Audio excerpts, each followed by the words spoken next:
안녕하세요. 저는 나름 평범하게 살아온 40대 여자입니다. 다른 사람들의 사연을 보면서 정말 세상에는 말도 안 되는 일이 많이 일어나는구나, 드라마보다 더 드라마 같다고 느낄 때가 많은데, 생각해보니 저에게도 정말 말도 안 되는 드라마 같은 사연이 있었네요. 저는 20대 후반에 남편과 결혼해 아이 2명을 낳아 키우고 있어요. 저희 남편은 홀어머니 밑에서 컸는데, 시아버지께서는 40대 때 병이 있으셨는데 올해 앓다가 돌아가셨다고 하더라고요. 그 이후로 시어머니는 아들과 함께 쭉 살았던 것이죠. 저의 시어머니는 정말 순박하십니다. 명품 백이나 구두 이런 거 하나 없으시고 꾸미는 것도 잘 모르세요. 저는 그래서 기회만 되면 제 돈으로 같이 사드리곤 해요. 그럴 때마다 비싼 거 뭐하러 샀냐며 도로 돌려주곤 하십니다. 억지로 손에 쥐어드리면 또 자랑하고 다니시더라고요. 며느리로서 너무 좋았어요. 선물할 맛 나잖아요. 제 친정엄마 같은 경우에는 뭘 사줘도 다시 교환하는 게 이이시거든요. 취향이 워낙 뚜렷하셔서요. 그에 반해 우리 시어머니는 주는 대로 잘 쓰고 잘 입고 잘 드시고 아무튼 정말 편했어요. 뿌듯하기도 했고요. 시어머니가 사시는 곳은 공단 근처라 공장에서 알바 형태로 일을 많이 하세요. 일생을 부지런히 사시던 분이라 집에 있으면 적적하다고 하시더라고요. 저희 집에 놀러 오셔도 걸레로 바닥 닦으며 하루 종일 보내는 분이십니다. 사실 전 시어머니를 볼 때마다 이상하게 마음이 아프더라고요. 홀로 살아온 세월 일만 하면서 살아온 인생이 습관이 되어 그것 말고는 할 수 있는 게 없어 보여서요. 그래서 저는 시어머니에게 마음을 많이 썼어요. 시간 내어서 방문도 드리고 주말마다 아이들 데리고 같이 식사도 하자고 했어요. 집에 간다고 하면 분명 며느리랑 손자 온다고 항상 가득 차려놓으실 게 뻔해서 나오시라고 해서 외식을 주로 했어요. 그럴 때마다 시어머니는 잠시 화장실 다녀오신다고 하시더니 계산까지 다 해버리시더라고요. 그래서 저희는 외식할 때마다 누가 먼저 계산을 하느냐에 대한 은근한 다툼이 생기기도 해요. 처음엔 어색했지만 시어머니와 며느리로 10년 넘게 살다 보니 어느새 엄마 같은 마음이 들더라고요. 아무리 해도 시자가 들어간 사람은 영원히 가까워질 수 없다는 말도 있는데 저는 좀 달랐어요. 워낙 성격이 유하셔서 그럴지도 모르겠네요. 아이들이 커갈수록 신경 써줄 게 많다 보니 시어머니와 만나는 횟수가 점점 줄게 됐어요. 시어머님은 여전히 공장에서 일을 하셨어요. 60이 훌쩍 넘은 나이에 정말 쉬지 않고 일을 하시더라고요. 그래서 제가 힘들게 일하지 말고 쉬시라고 해도 놀면 뭐하냐며 계속 공장에 나가십니다. 시어머니도 일을 하시니 번거롭거나 복잡한 일들은 제가 거의 처리해드려요. 예를 들면 보험 처리라든지 공인인증서 갱신 같은 것들 있잖아요.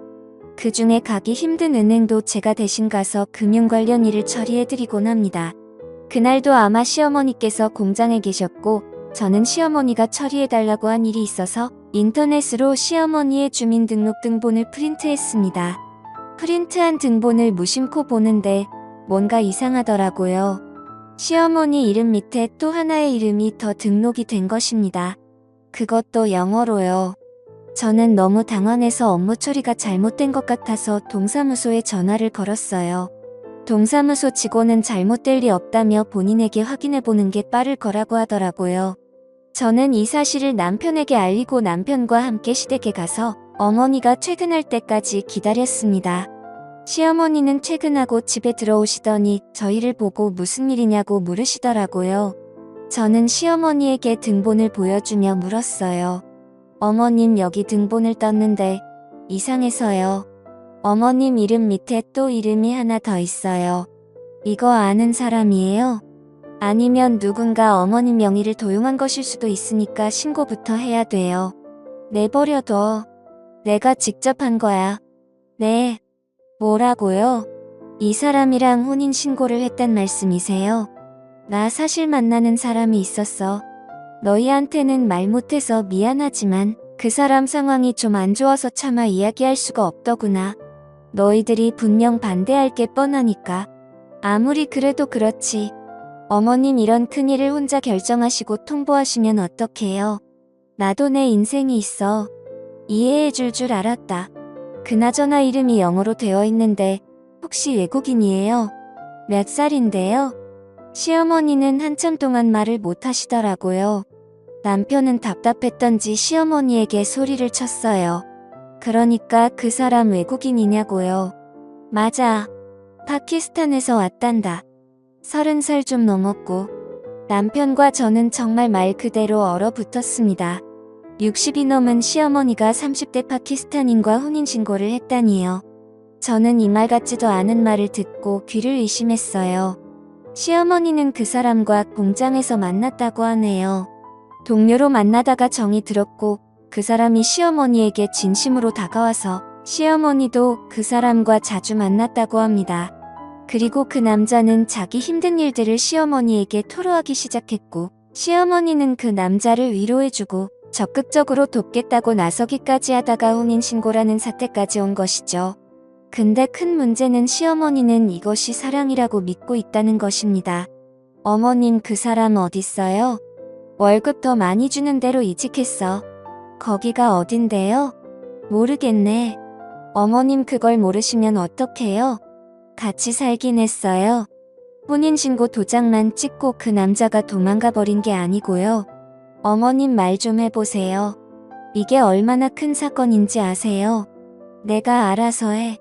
아마 그 사람은 한국 비자 때문에 어머님한테 접근했을 거라고요. 호적에 등록해주니까 신나서 도망가 버린 거고요.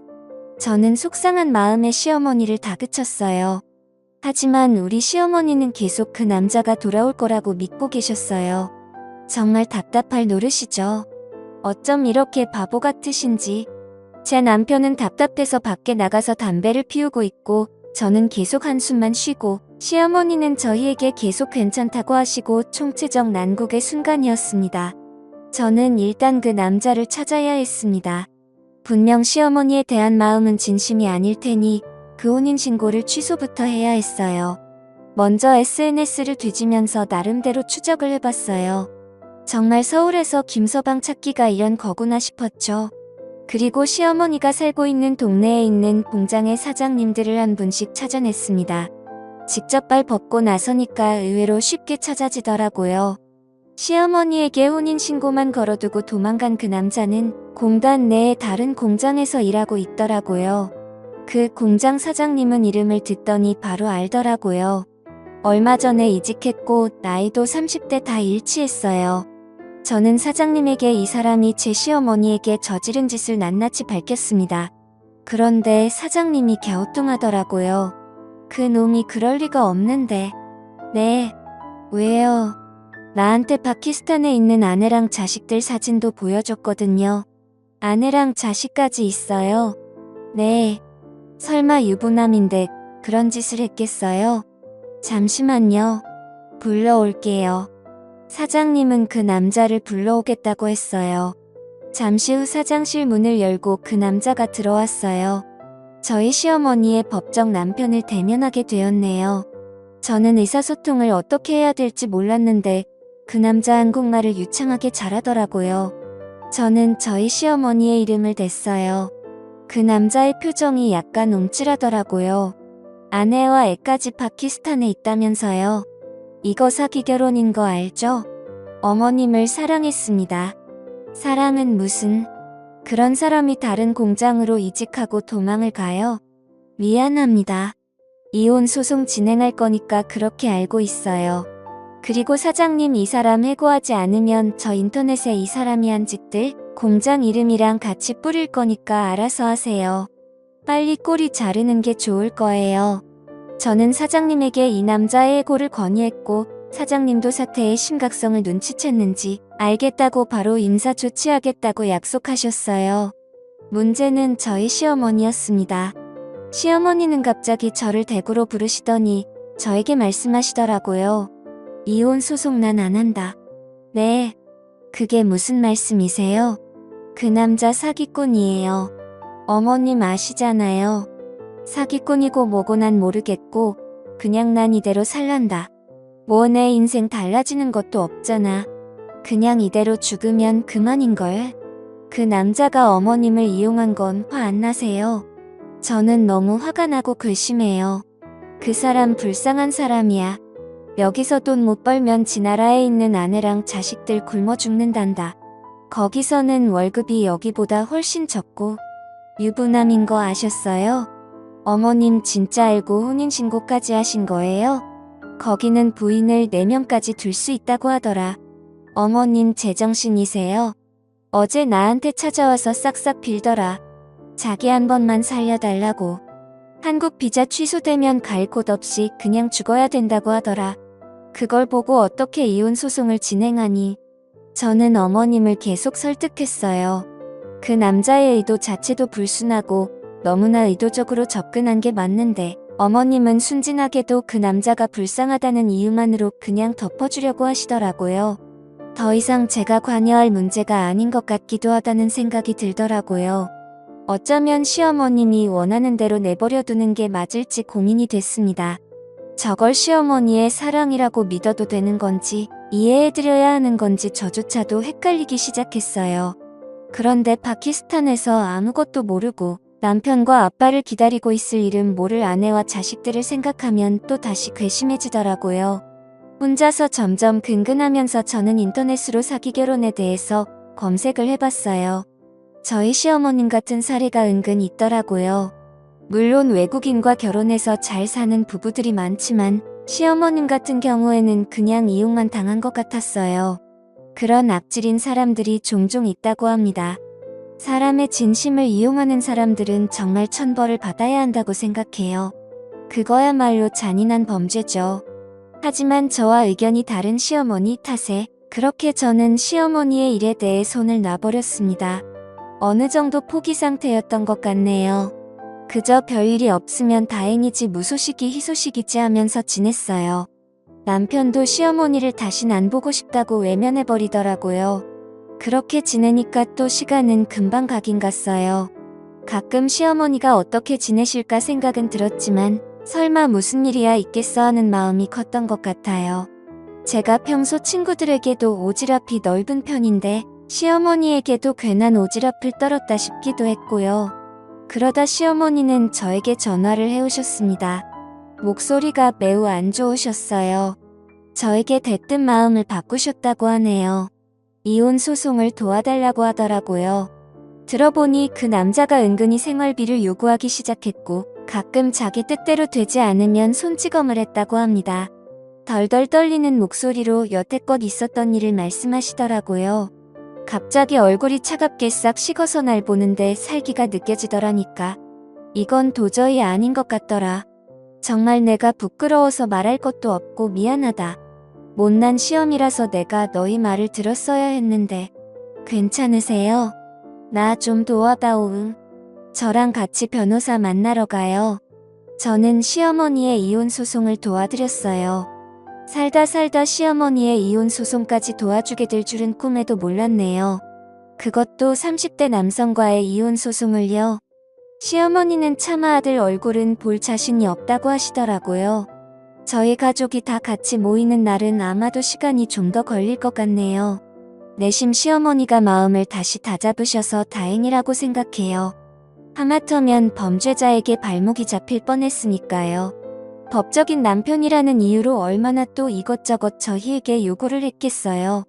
시어머니의 유산까지 탐냈을 게 분명해요. 그런 생각만 하면 아주 소름이 끼칩니다.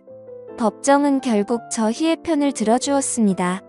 본국에 부인을 두고 결혼한 남자에 대해 결혼 이민 체류자 자격을 인정하지 않고 체류를 정지시키기로 했대요. 결국 그 남자는 꼼짝없이 파키스탄으로 돌아가게 되었지요. 자신의 이득을 위해 사람의 진심을 가지고 장난치면 그 끝이 어떻게 되는지 그 남자가 꼭 알았으면 좋겠네요. 마음 같아서는 그 남자의 아내와 자식들에게도 이 사실을 알리고 싶었지만 연락할 수 있는 방법이 없더라고요. 아쉬울 따름이었습니다. 집에 모셔다 드리는 길에 시어머니를 힐끗 보는데 씁쓸한 표정을 짓고 계시더라고요. 아무래도 나름대로의 추억이 많이 떠올랐나 봅니다. 감히 마음을 헤아릴 수 없어서 아무 말도 건네지 못했네요. 그 이후로 저는 시댁에 자주 놀러 가고 있어요. 제 친구들은 저에게 뭐하러 시어머니를 챙기냐고 하지만 그 일을 겪고 난 후 마음이 외로우실까봐 걱정이 되더라고요. 든 자리는 몰라도 난 자리는 티가 난다고 하잖아요. 못난 놈이었지만 그래도 마음을 주고받았던 사람인데 오죽할까요? 아무쪼록 시어머니가 마음의 회복을 빨리 하셨으면 좋겠어요. 울적한 마음을 털어버리고 다시 예전처럼 가족 다 같이 명절에 만날 수 있는 날이 왔으면 좋겠네요. 그 날이 빨리 오기를 바랍니다.